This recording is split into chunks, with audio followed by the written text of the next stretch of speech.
Good evening. It's 9 p.m. here in Seoul. Thank you for joining us on Arirang News. We start with the latest developments from Washington, D.C. South Korean President Yoon Suk-yeol began his week-long trip to the United States in D.C. for his summit diplomacy with President Joe Biden and key U.S. figures. Now, let's connect to our Yoon Jung-min live from the U.S. Capitol right in front of the White House. So, Jung-min, how's everything going there?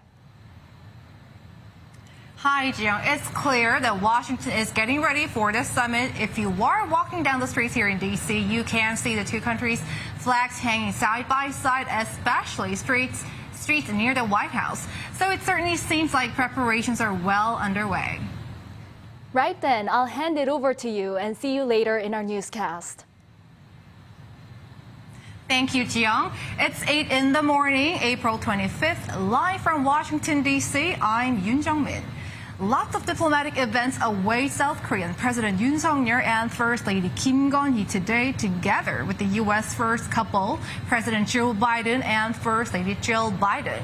Now, before we take a look at today's headlines, let me first introduce our panels this morning. I'm joined by Ambassador Joseph DiTrani, former Special Envoy for Six-Party Talks with North Korea, and Kim Do-yeon, Arirang's Presidential Office Correspondent traveling with the President. Welcome, gentlemen. Good morning. Good morning. Good morning. Very good early morning to you. So, Ambassador DiTrani, Presidents Yoon and Biden are expected to visit the Korean War Memorial here today, later in the afternoon, to pay tribute to fallen heroes. How can we read into this as South Korea and the U.S. celebrate 70 years of their alliance? Well, how appropriate to visit the Arlington Cemetery, where over 37,000 American troops died during the Korean War. Over 100,000 were wounded.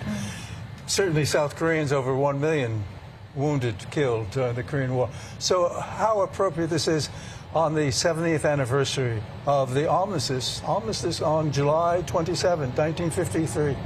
So this is so appropriate to recognize this relationship that was forged during this very brutal war that killed so many Americans and certainly South Koreans. Right. And Do-yeon, you have looked around the capital city here. And what was the atmosphere like ahead of the summit? Well, like you said, there were Korean flags hanging by the U.S. flag and the D.C. flag around Pennsylvania Avenue. We had Korean buildings down in Embassy Row have two giant pictures, one of U.S. soldier and one of South Korean soldier, to emphasize the 70th anniversary of the alliance.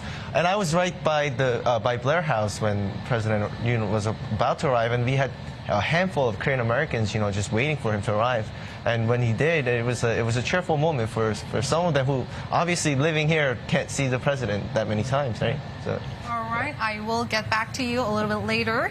Before we delve into these topics, here are today's headlines.